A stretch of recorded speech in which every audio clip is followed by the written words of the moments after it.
buenas tardes, este es su programa Aprendamos Economía y que estamos transmitiendo desde el canal 35.1 de TV OJAT, y si va manejando vamos escuchándonos en la voz universitaria en el 96.1 de FM. Bueno, este es un programa que hacemos en conjunto con el Centro de Comunicación de la OJAT y también la División Académica de Ciencias Económico-Administrativas. Aquí en el estudio tenemos un teléfono que es el 9933 5815 96. Sintonícenos para escuchar, para sus mensajes, mandan sus mensajes, sus salutaciones, lo que usted quiera sugerirnos en los programas que tenemos aquí nosotros. Si está en casita, quédese viendo el canal 35.1 TV y también si va manejando, sintonice la voz universitaria que es en el 96.1 en Radio OJAT y es FM. Bueno, hoy viernes prácticamente estamos en las fiestas septembrinas, pues ya el día 15 es el grito que pega ese festejo que hace el presidente, en este caso la presidenta de la República, en el Zócalo de la Ciudad de México. Lo mismo hacen los gobernadores en las plazas de armas que tenemos aquí en Villahermosa, y los presidentes municipales también se esmeran en hacer estos festejos, que es el día 15, el lunes 15, que es el día del grito de la independencia, y el 16, pues un día de asueto que disfrutamos todos los mexicanos para, pues, ver el desfile nacional y los desfiles que se hacen en las ciudades de las capitales de los estados. Pues un día bastante generoso el día de hoy viernes, y bueno, como siempre me acompaña mi amigo Gildardo López Baños en este programa, y obviamente es un programa que vamos a tener muy interesante. Hoy vamos a empezar a revisar lo que le llamamos paquete económico 2026, no es más que el presupuesto del gobierno federal para 2026, y vamos a ir desglosando a lo largo del programa varios puntos de interés y de cómo se ha distribuido, cómo el gobierno ha distribuido este presupuesto 2026, que está bastante interesante. Gildardo. Pues como todos los viernes, ¿no? Darle las gracias al público que nos ve de su casa. Ajá. Y a todos aquellos que se encuentran en tránsito en la ciudad de Villahermosa o en cualquier parte del país o del mundo.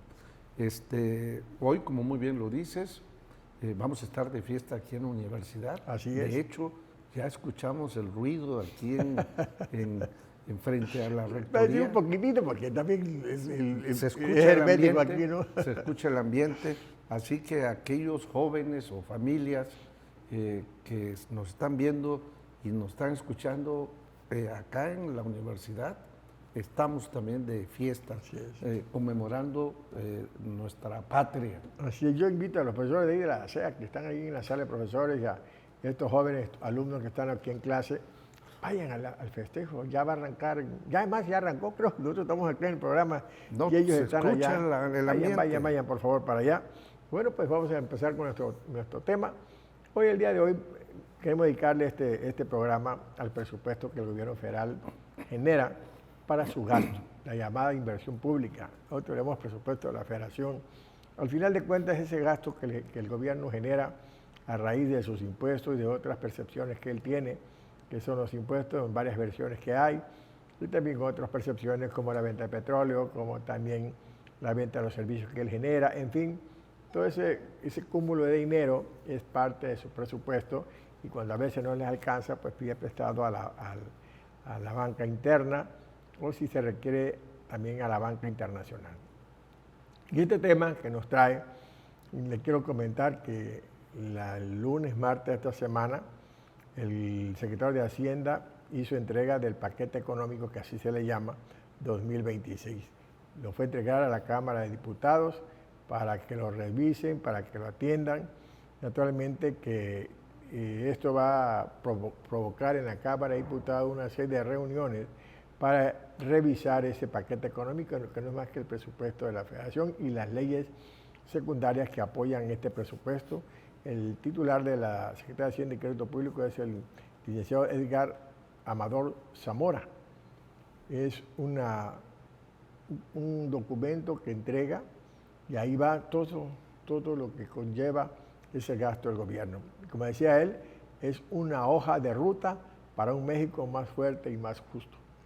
Obviamente trae las instrucciones de la Presidenta de la República, y naturalmente que hay que ir revisando todo esto que se está atendiendo. Ahora es 10.1 billones de pesos el presupuesto de la Federación, y bueno, hasta el 15 de noviembre tiene la Cámara de Diputados para dar sus resultados. Gildardo, ¿algún comentario sobre el paquete económico? Bueno, es un paquete que, como muy bien tú lo estás comentando, pues toda la semana ha girado sobre el cuestionamiento, unos a favor, otros en contra, otros que nunca están a gusto, porque si se incrementa, ¿por qué se incrementa? Si Porque no, si no se usa el crédito, ¿por qué no se usa? Si se usa. Bueno, esto es un show que cada 6 años se ve, se siente, como dicen, por las diversas fuerzas políticas y los diversos intereses que giran alrededor también de esta política de presupuesto, pues se manifiestan. Fíjate que creo que debemos hacer, antes de entrar a ver las cifras, a mí me gustaría hacer algún tipo de apreciación. Primero, que es el primer presupuesto de la presidenta.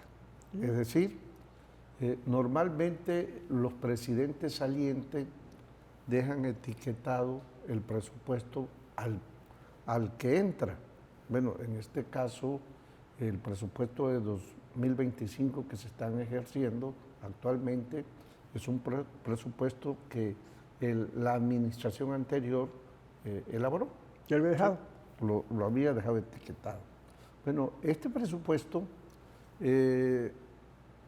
es un planteamiento, pero ya en base al gobierno que podríamos llamarle a la propuesta de gobierno de la presidenta Claudia Sheinbaum, que se rescata, y hay que decirlo.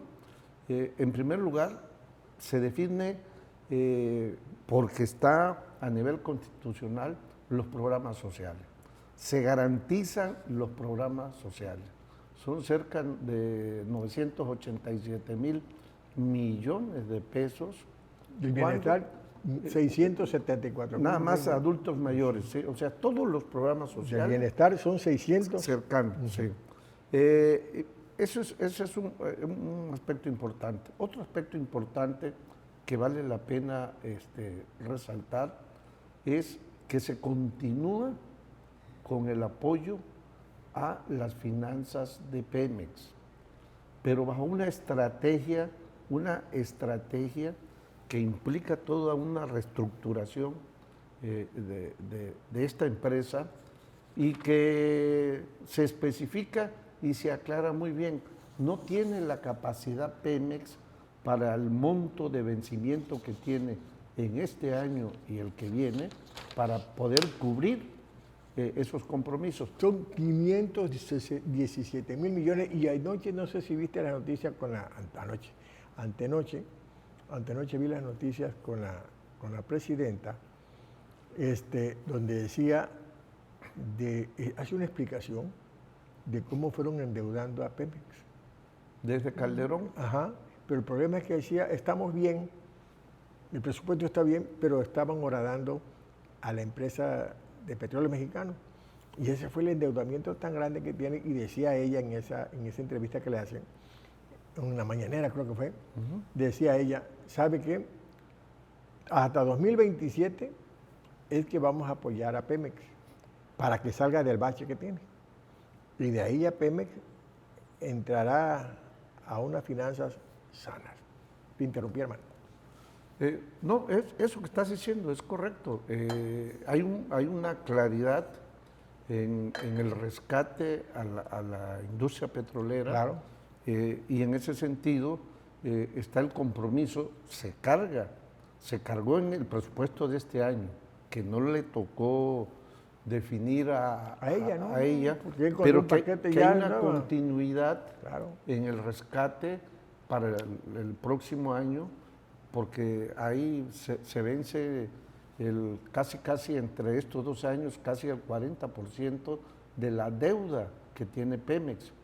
Y después, en el 27, en base a las estrategias que están definiendo, bueno, Pemex va a tener la capacidad de ir pagando su deuda, claro, como una empresa, como una empresa que tiene créditos, ¿no? Yo creo que eso es un factor determinante de este presupuesto. Algo que me llama la atención también y que es muy importante es que se garantiza el recurso de los fondos de pensiones, ¿sí? Hay un incremento que rebasa el billón de pesos, donde la mayor parte son aquellos que contribuyen a esos fondos, o sea, los que están pensionados y que en todas sus etapas van abonando o dándole participaciones a este fondo. Pero además están los que no abonan, los que no integran nada, que es parte de las pensiones. Los medio fondo. Seguimos platicando al regreso. Ok.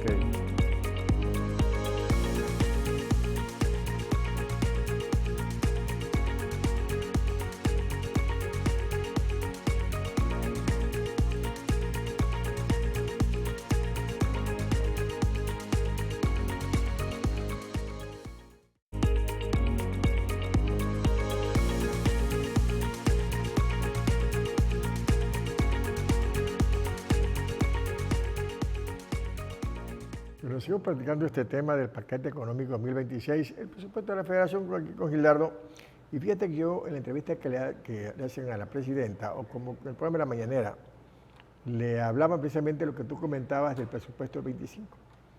Y le decía a ella, al que hace la pregunta, que sí dice, en los gobiernos anteriores, un gobierno terminaba y los programas o proyectos que tenían que y se morían. Y dice ella, no.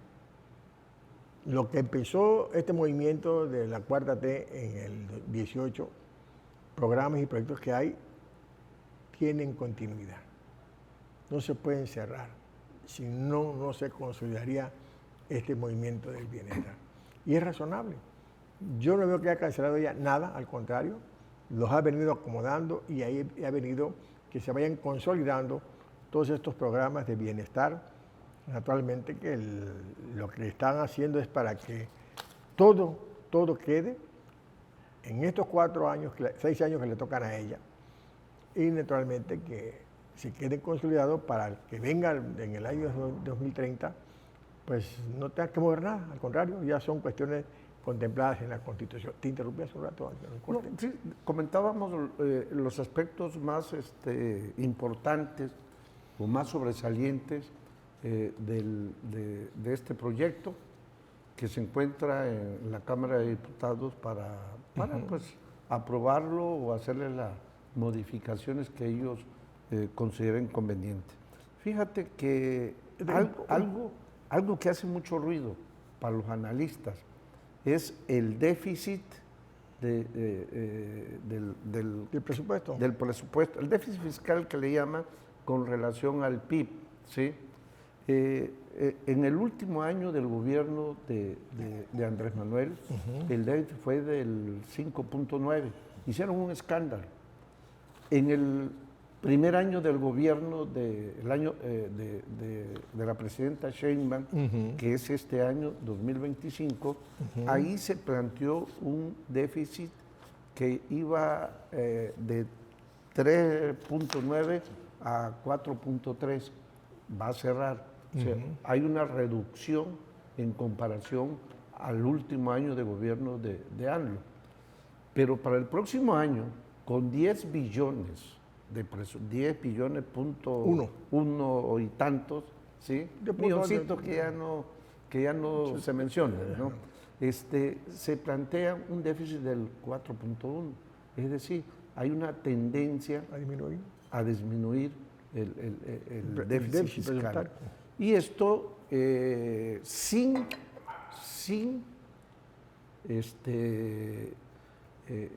incrementar los impuestos, sin hacer una reforma fiscal, creo que es lo correcto. Sí, por ahí tienen que ser en cualquier momento. Porque sí hay un planteamiento de impuestos tanto internos como externos. Así es. ¿Cuáles son? Los impuestos especiales, abocados fundamentalmente a las bebidas azucaradas, cigarros. A cigarros, a juegos con contenido bélico, Estos casinos. Los casinos. La cuestión de la compra digital, la venta digital, el comercio digital y todo eso, que de alguna manera... No pagaban nada. Sí, no pagan nada. Pero fíjate que estos impuestos especiales, fundamentalmente al cigarro y a las bebidas, no es tanto con un fin de recaudar. No. Lo hizo claro le están llamando Hacienda. Impuestos saludables o recaudación saludable. ¿Por qué? Porque en la medida que limitan el consumo de estos bienes, el gasto en salud que el gobierno tiene va a tener una tendencia a disminuir. O sea, si se compara el monto de recursos que se va a obtener por el incremento de este impuesto, no tiene nada que ver con el gasto que el Estado hace para controlar la diversidad de enfermedades que se presentan, que se generan de eso con los ciudadanos. Fíjate, otro gasto que a mí me llama la atención, que es fuerte, el de la Comisión Federal de Electricidad, 554 mil millones. Pero a mí me llama la atención no tanto por la cifra, sino cómo se fue desmantelando la comisión en sexenios anteriores hasta dejarla de que pareciera que no servía. Sí, no le dieron ni mantenimiento a las presas, no, a las redes de cableado que lleva la energía, no se le dio mantenimiento, se le dejó de invertir a la Comisión Federal de Electricidad. ¿Para qué? Para que apareciera como cargo inservible y que alguien de su grupo político la podía comprar, o algunas personas fuera del país, extranjeros, la pudieran comprar. Obviamente, cuando llega este gobierno y ven que la comisión desmantelada, con instalaciones de infraestructura ya vieja, obsoleta, cableado, dándole mantenimiento a las hidroeléctricas, que es la forma de energía más limpia que hay. El caso es que han venido arrastrando, reparando, acomodando, todo el mundo se queja de que no hay energía eléctrica, que hay apagones, que hay no sé qué, porque todo está deteriorado. Entonces, me llama la atención porque dice la presidenta de que se va a mejorar la comisión, se van a crear creo que un parque eólico, uno que está allá en Sonora y otro no sé en qué parte del país van a crear otro, se va a mejorar la infraestructura de la Comisión Federal. Yo creo que vale la pena la inversión que se le hace a esa empresa, porque sin energía eléctrica el país es otra cosa. Debe considerarse como de seguridad nacional la energía, tanto el petróleo como la energía eléctrica, como las otras fuentes de energía, que todos los países del planeta, casi todos, son temas de seguridad nacional. A mí me llama la atención que son 554 mil millones de pesos que se van a invertir en la comisión. Y obviamente esto genera pues, empleo a todos los que se van a contratar. Otro que me llamó la atención, ¿sabes cuál es? Defensa, pues no, necesitan que hacerle frente a todos los malhechores que hay en este país. Y que bueno, aunque Donald los cataloga de otra manera, ya ve lo que pasó ahorita a su antier, si lo viste, ¿no? Uno de sus seguidores estaba en una conferencia motivando gente de ultraderecha, ¡pum!, lo van matando. Estaba hablando de que había que usar armas, a favor de las armas allá en su país. Tuki, con ella le dieron al pobre muchacho. Bueno, no es para alegrarse porque no, una vida que se pierde, pero alentando que usaran las armas, con eso lo mató al pobre hombre. Entonces yo creo que son cosas que se van diluyendo. La Secretaría de Educación Pública, 513 mil millones de pesos, que tiene que ver mucho con la parte de la nueva escuela mexicana, replantear la educación en el país. Yo creo que ahí se van tanto los tres sectores de educación, básico, medio superior y superior. ¿Algún comentario sobre este tema? Fíjate que algo muy importante, porque cuando algunos analistas critican la estructura de cómo viene integrado el gasto en este proyecto de política económica, se olvidan de que muchas decisiones o muchos números que vienen contenidos en el presupuesto no es producto de las administraciones más recientes. Claro. Ahí menciona y hubo una expresión de la presidenta que llamó mucho la atención cuando se refiere a Pemex, ¿sí? La deuda de Pemex. ¿Sí? Es que es... ¿Deuda qué? Calderón la dejó en 40,000 millones de dólares. Toma el presidente de Copete, Enrique Peña, y lo deja en 105,000 millones de dólares. Entonces, ahorita vemos que hay una crisis en Pemex, porque nada más de ver de que hay muchas empresas que han quebrado, las grandes se han sostenido porque tienen la capacidad financiera, las pequeñas pues no tienen esas mismas condiciones, y sobre todo aquí en Tabasco, en el sur-sureste, donde hay mucho de este tipo de actividad. Bueno, creo que el anuncio que hace la presidenta de incorporar de asumir lo que resta en este año del vencimiento de esta deuda y de lo del próximo año, y que se está etiquetando, que se está presupuestando para el próximo año en el presupuesto de egresos, bueno, eso le va a dar un oxigenazo a la empresa y que va a permitir que cumpla con esas obligaciones.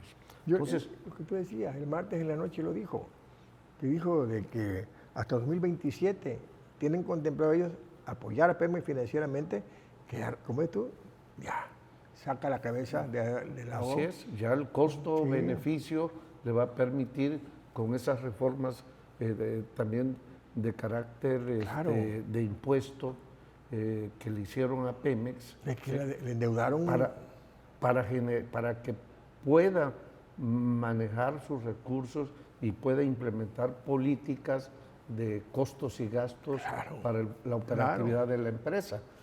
Fíjate que se dice 10 billones. Es grande. Se puede magnificar, ¿no? Sí, es una cantidad enorme, ¿sí? 10 billones. Pero decíamos que se garantiza la parte social, la parte que se ha llamado el nuevo humanismo mexicano. Claro, obviamente que eso tiene que verse, porque también hay un detalle. La misma Presidenta de la República contempló aumento de salario. Platicamos ratito ese tema.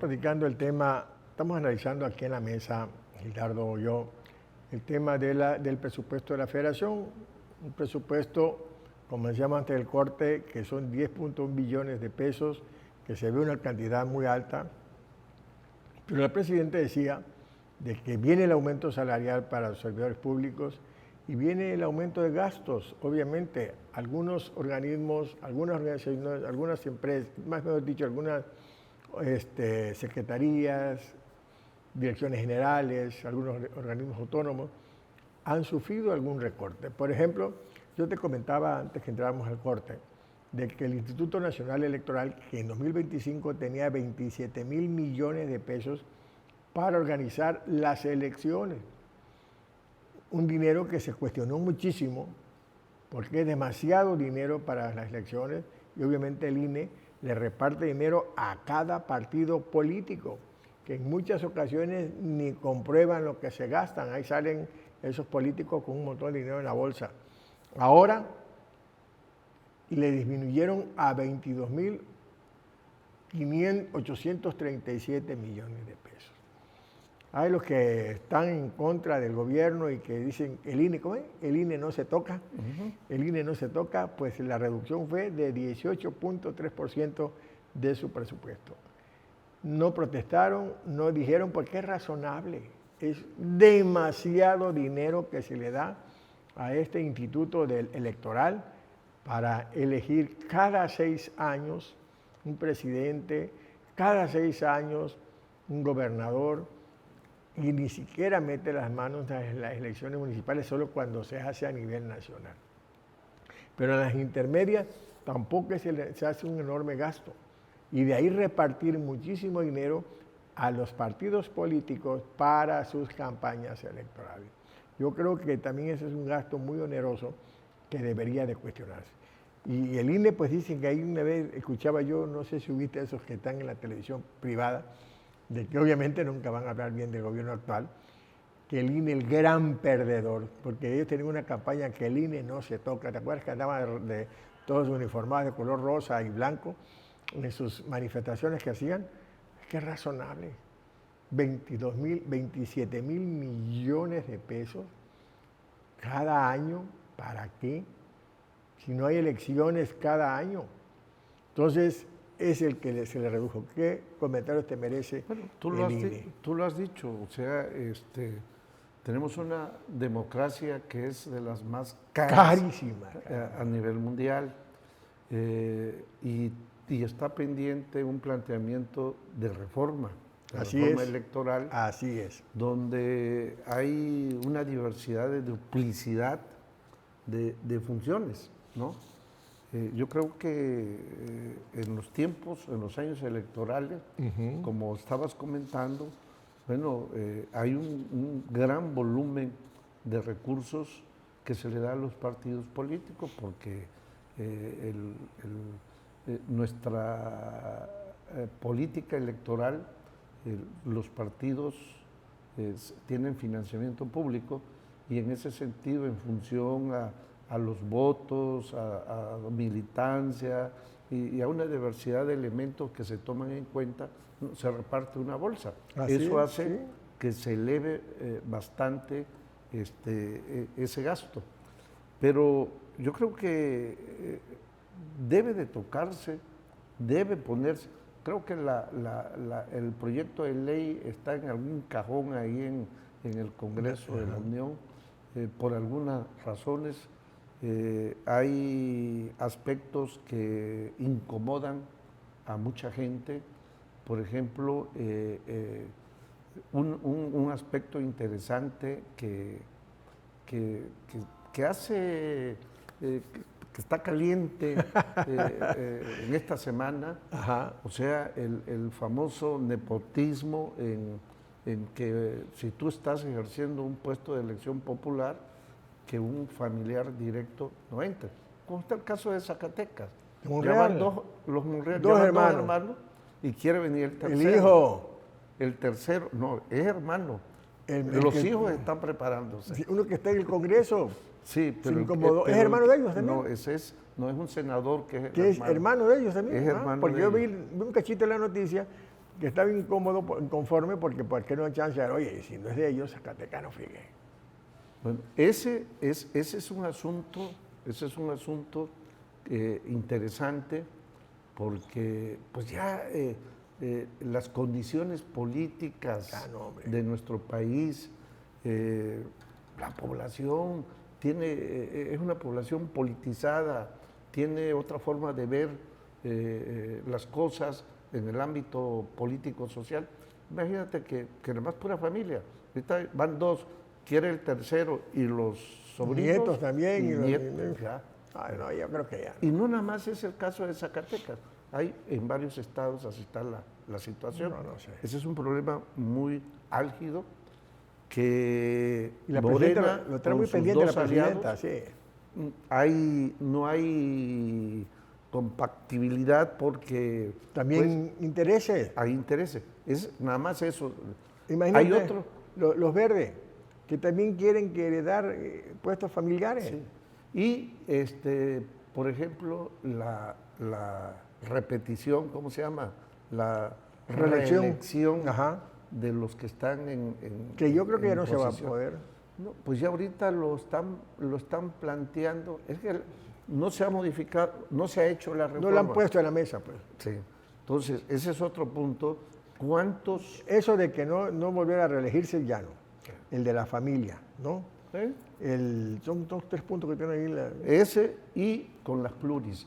Esa es la pluris. Esos 3 elementos, pues muchos partidos van a desaparecer. Porque muchos Pero no vale la pena, caramba. Están en el Congreso de la Unión o en el Senado porque son pluris, porque no son de elección popular. Sí, hay varias. Sí, los 300... Creo que la presidenta que tiene ahorita el PAN, del PAN, que es pluri. Sí, todos. No se asolió. Todos tienen una carga de pluri. Ahorita creo que es la presidenta de la Cámara de Diputados ahorita. Sí, una panista. Una panista, entonces... Sí. Yo creo que para mí vale la pena que se queden los pluris. Yo no sé por qué una carga impositiva, una carga que tenemos nosotros con ese tipo de gente que ni siquiera en las cosas importantes del país las defienden, caramba.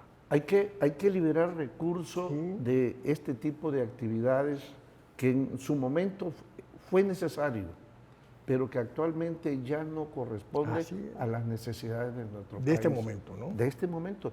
Y esa es una de las grandes virtudes de lo social o de la sociedad. Y yo creo que esa, como tú decías, está en el cajón guardadito eso. ¿Por qué? Porque venía esto, presupuesto. Deja que pase porque como metes es que es fuerte lo que se va a manejar, eliminar pluri. La otra parte que decías tú de los hijos, la familia ya no puede continuar el nepotismo político. Sí, la reelección. Y la reelección que ya no. Entonces, como son todos los elementos mucho más fuertes que el presupuesto, porque se tocan intereses políticos, deja que lo van a tomar en cualquier momento. Hay partidos que no ganaron en ningún distrito electoral a nivel federal y a nivel estatal. No ganaron ningún distrito federal o estatal, pero tienen representación en el Congreso. Pluri.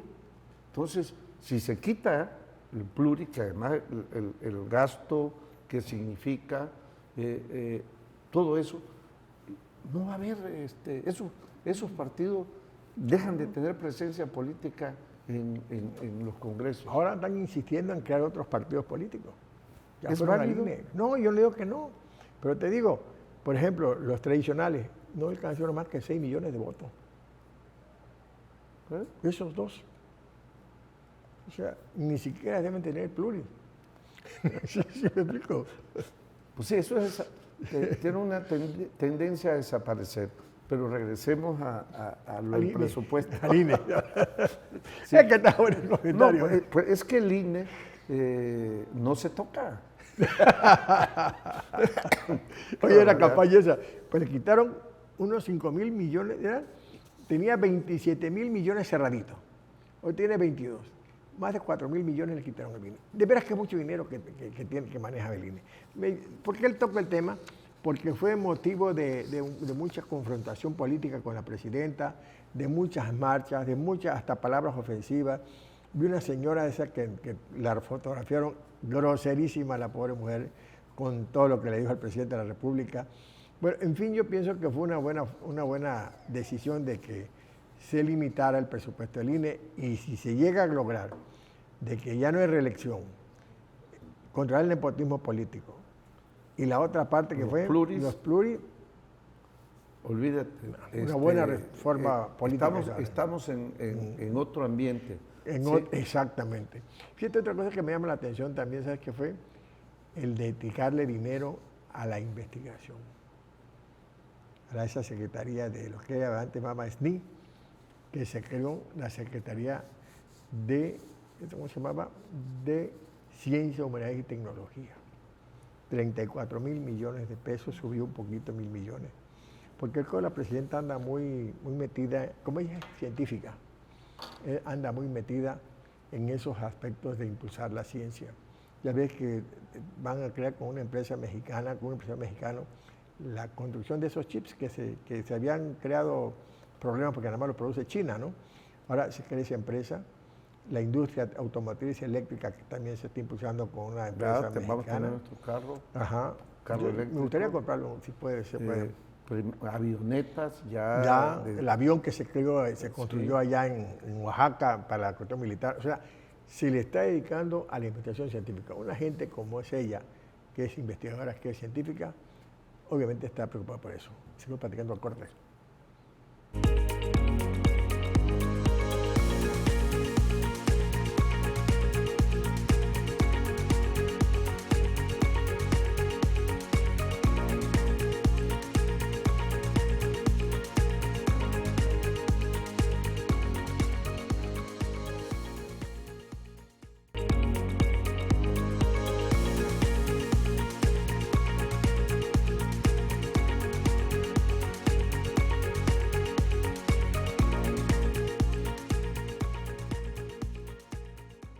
Bueno, y la tenemos en el estudio, un teléfono, el 358-1596. Llámenos para escuchar sus mensajes y sugiéranos algún tema en particular. Naturalmente síganos en las redes, estamos en Facebook, estamos en Instagram, estamos también en X. ¿Cómo se llama X? Ya no se llama Twitter, es X. Ahí estamos, búsquenos. Y obviamente tenemos en las redes de esta rojita, ¿cómo se llama? YouTube. En YouTube, ahí estamos para que ustedes, pues, ahí nos espía y nos vea. Son temas que trabajamos a gusto, Gildardo y yo, para traérselos a ustedes estos viernes, todos los viernes aquí, inclusive cuando estamos hasta de vacaciones en los HAT, aquí estamos trabajando para ustedes, porque este centro de comunicación de los HAT no cierra, trabaja los 365 días del año y muchas horas de trabajo que tienen esta gente, a los cuales yo los saludo con muchísimo afecto, maestro Padilla, maestro Carlos Pérez, maestro Randy, maestro Pablo, que aquí lo tenemos enfrente, a Gaby, a Claudia, a Jenny, bueno, en fin, a todos estos seres, compañeros nuestros que trabajan aquí en el SECOM y que son aguerridos, están al 100 por manejar las comunicaciones de esta institución de comunicación de la Universidad de Juárez Autónoma de Trabajos. Saludos a todos, un saludo de este patrio de aquí de septiembre para todos los amigos de aquí del SECOM. Pues estamos platicando el tema del presupuesto de la Federación el día de hoy. Y fíjate que hay dos temas, Gildardo, que me gustaría que lo comentáramos. El caso del sector salud, el caso de la energía, que ya tocamos, ¿verdad?, la Comisión de Flexibilidad, ya tocamos PEMEC. Pero sí, el sector salud sí es importante que lo revisemos porque se dice, oye, fue castigado, solo 66 mil millones de pesos para el sector salud. Pero el sector salud no es una mala secretaría, es el bienestar, es el ISSSTE del gobierno federal, es el bienestar, es todo ese grupo que de alguna manera le apoya a la población de este país. Por ejemplo, en el caso del ISSSTE, a todos los que trabajan en la federación. En el caso del ISET, pues a los gobiernos del Estado. En el caso del Seguro Social, a todos los trabajadores de empresas privadas. Y en el caso del bienestar, es a la población que no es derechohabiente de ninguno de estos sectores de salud que hay en este país. Entonces, si vemos nosotros, dice que al sector salud solo dieron 66 mil millones de pesos. Pero también tenemos por arriba el Instituto de Seguridad Social al servicio de los trabajadores del Estado que le dieron 539 mil millones de pesos. Y por ahí va también en el caso del Seguro Social, que también de un presupuesto bastante importante de 172 mil millones de pesos. Vemos nosotros que la parte del sector salud, si nada más lo enfocas a la propia Secretaría, dice no aumentó. Pero el sector salud tienes que sumar todos los pocotes o poquitos de estos organismos que dan el servicio de salud a la población. Los del Estado, o sea, el gobierno, los privados del Seguro Social, a la población con la cuestión de bienestar, y bueno, y por ahí, y la propia Secretaría para ejercer sus funciones, que también tiene un presupuesto porque ellos aplican vacunas, ellos aplican presupuesto para cuestiones endémicas que hay, como cuando fue este virus, ¿cómo se llama? El COVID, cuando estuvo el COVID, naturalmente que tuvieron que ver los programas que ellos hacen, por ejemplo, un programa de vacunas para todos los jóvenes y los niños y las personas, pues tienen que venir de la Secretaría de Salud. ¿Qué comentario te merece eso? Mira, creo yo que depende de cómo se vea el panorama. O cómo lo veas tú, ¿no? También, ¿no? Sí, porque como tú lo estás diciendo, la mayoría que quieren ver la atención a la salud, ven cuál es el presupuesto de la Secretaría de Salud. Pero la Secretaría de Salud es una secretaría que se ha vuelto más normativa que operativa. ¿Sí? La política de salud de esta administración y de la anterior se centra a través de los institutos de seguridad social. En este caso, el Seguro Social, el IMSS Bienestar, imagínate, el IMSS Bienestar absorbe a todos los hospitales. ¿Que no son derechohabientes? No, a todos los hospitales que antes tenían en su control, por ejemplo, aquí en Tabasco, todos los centros de salud, los grandes hospitales de segundo piso que le llaman, ¿sí? Todo eso el IMSS Bienestar lo está absorbiendo. Entonces, pues la Secretaría de Salud, su presupuesto es menor, porque aquí es otro programa. Lo mismo en el aspecto de energía, ¿sí? En algunos casos, la Secretaría de Energía, dicen, es la ganona. ¿Qué va a hacer la Secretaría de Energía? De Energía, ¿sí? Aumenta, bueno, es que ahí está lo de comisión y lo de petróleo y gas. Y gas. Entonces, se ve... Hasta ese como el polvo se pasa por las baterías, ¿cómo se llama? Ahí está concentrado la cantidad que van a ejercer estas empresas. Claro. Lo mismo con seguridad. Dice, bueno, la Secretaría de Seguridad, ¿cómo van a definir acciones contra el crimen organizado si les quitan el recurso? Bueno, es que la Secretaría de Seguridad Nacional, ahí se registraba ¿cómo se llama? El grupo creado por ANLO,